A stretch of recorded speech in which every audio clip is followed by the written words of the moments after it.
మేము అక్కడ పోవాలి, నిన్ను పంపించాలి, మమ్మల్ని అక్కడ మీరు ఎట్లా చేస్తారు రండి బండి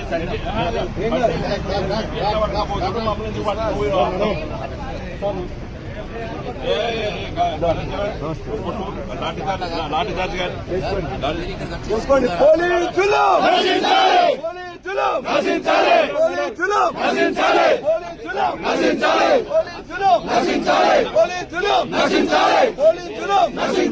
సబితా ఇంద్రారెడ్డి గారిని వెంటనే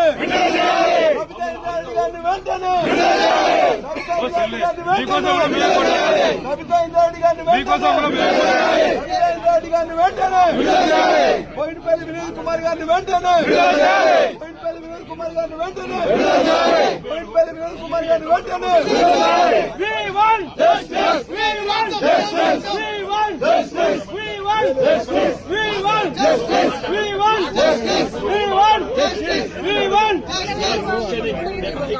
దుర్మార్గంగా ప్రవర్తిస్తున్నది.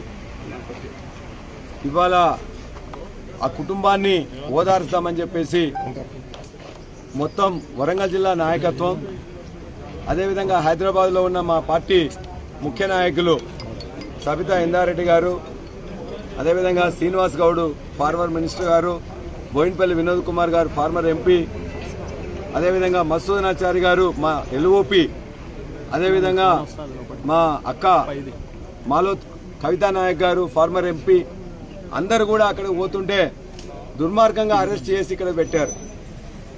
రాజకీయ నాయకులు అక్కడ పోవద్దని చెప్పారు, ఎవరిని కూడా పోనీయట్లేదని చెప్పారు.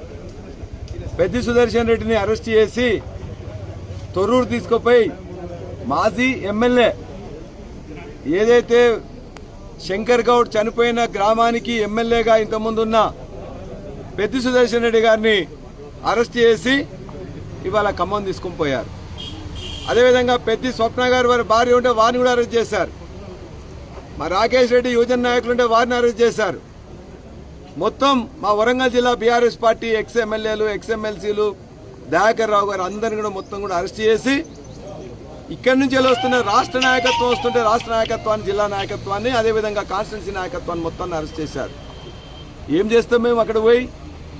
ఓన్లీ ఇవాళ నువ్వు రెచ్చగొట్టి నీ అహంకారపూరిత మాటలతో ఇవాళ ఒక వ్యక్తి ప్రాణం తీసుకొని మిగతా ముగ్గురు ఇవాళ లింగారెడ్డి కావచ్చు, లేకపోతే కొత్తగూడెంలో లింగారెడ్డి కావచ్చు, భూపాలపల్లిలో రవీంద్ర అనే డ్రైవర్ కావచ్చు, లేకపోతే నల్గొండలో ఇంకో డ్రైవరు, వీళ్ళందరూ ఇలా ఆత్మహత్యకు పురిగొల్పింది ఈ ప్రభుత్వం.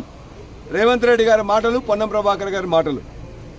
వారు ఇలా ఎవరు కూడా వాళ్ళు కాంగ్రెస్ పార్టీ వాళ్ళు దిక్కులేదు. ఇవాళ బీజేపీ వాళ్ళను వాళ్ళు రప్పించుకొని బండి సంజయ్తో నీ చీకటి ఒప్పందం అనేది ఇవాళ తెలిసిపోయింది. బీజేపీ మాట్లాడదు, సమ్మె గురించి మాట్లాడదు, అన్ని విషయాలు మీతో మాట్లాడుకుంటారు కదా. ఇలా బండి సంజయ్ని ఎట్లా తీసుకోపోతారు? మా ఫార్మర్ హోమ్ మినిస్టర్ అయిన సబితా ఇంద్రారెడ్డి గారిని ఎందుకు పోనీయారు? ఇవాళ ఎల్ఓపిగా ఉన్న మసూదనాచారి ఆ జిల్లా ప్రాంత వాసి, ఆయన ఎందుకు పోనీయారు? అంటే ఇలా బీజేపీకి, బీజేపీ నాయకత్వానికి కాంగ్రెస్ పార్టీ తెలంగాణ నాయకత్వానికి ఉన్న బంధం అనేది అలా తెలిసిపోయింది. మేము పోయినా ఎవరైనా ఓదార్స్తాం, వాళ్ళు పోయినా అదే ఓదార్స్తారు.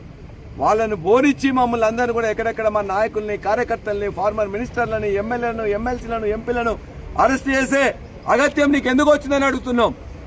అంటే ఇవాళ ప్రజా సమస్యల కోసం మాట్లాడుతున్న వాళ్ళందరినీ కూడా ఇవాళ హక్కులు లేకుండా మా అందరినీ బంధిస్తారా? అదేవిధంగా నీకు అడుగులకు మడుగులొత్తుతూ పొద్దున్న లేస్తే నీ ప్రభుత్వాన్ని ఇవాళ మోస్తున్న బీజేపీ నాయకులు మాత్రం వాళ్ళు రాకున్నా కూడా కరీంనగర్ నుంచి రప్పిస్తారు. 100 మంది నాయకులతోని, కార్యకర్తలతోని ఇలా బండి సంజయ్ వస్తే ఇక్కడున్న సిపి ఎస్కార్ట్ చేస్తాడు, ఇక్కడున్న డీసీపీ వస్తారు, ఇక్కడున్న సిఐలు పోతారు. అదే మేము ప్రశాంతంగా 1, 2 వెహికల్స్ లో పోయి మాట్లాడదాం అనుకుంటే మా ఫార్మర్ హోమ్ మినిస్టర్ని అరెస్ట్ చేస్తారా? ఇది ఎక్కడ న్యాయం? ఏమి నీతి? ఏమి చట్టం? ఎవడు చెప్పిండు? రేవంత్ రెడ్డి గారికి అదేవిధంగా పోలీసులు కూడా మేము హెచ్చరిస్తా ఉన్నాం. ఇది పద్ధతి కాదు. అందరికీ ఒకటే సమన్యాయం ఉండాలి, అందరిని పోనివ్వాలి, అందరు కూడా మాట్లాడి వస్తారు. ఇవాళ ఆర్టీసీ కార్మికులకు ఏదైతే వాళ్ళ న్యాయబద్ధమైన డిమాండ్లు ఉన్నాయో దాన్ని మీరు వెంటనే మీరు సాల్వ్ చేయండి. అపాయింటెడ్ డే ప్రకటించండి, పే స్కేల్స్ ఇవ్వండి, యూనియన్లను పునరుద్ధరించండి. ఆ కుటుంబానికి, శంకర్ గౌడ్ కుటుంబానికి 1 కోటి రూపాయలు ఎక్స్గ్రేషియా ఇవ్వండి. అప్పుడే న్యాయం చేసినట్లయితుంది. మమ్మల్ని అరెస్ట్ చేసినంత మాత్రాన ఒక్కరోజు నువ్వు అరెస్ట్ చేసి సంతోషపడవచ్చు. మేము మా గొంతులు ఇప్పుతూనే ఉంటాం, మా మాటలు మాట్లాడుతూనే ఉంటాం. నువ్వు ఇయ్యాల కాకపోతే రేపైనా పోయి వాళ్ళ కుటుంబానికి మేము అండగా ఉంటాం. ఇవాళ మమ్మల్ని చూడనీయలే, కడచూపు చూద్దామని పోతుంటే నువ్వు ఇలా దుర్మార్గంగా ప్రవర్తించిండ్రు ఈ రాష్ట్రం కాంగ్రెస్ ప్రభుత్వం. కాబట్టి మేము హెచ్చరిస్తున్నాం పోలీసులను కానీ, అదేవిధంగా ప్రభుత్వాన్ని, సమన్యాయం ఉండాలి. నీ యొక్క బుద్ధి ఇవాళ తెలిసిపోయింది. కాంగ్రెస్ బీజేపీ రాష్ట్రంలో ఒకటే అనే బుద్ధి తెలిసిపోయింది.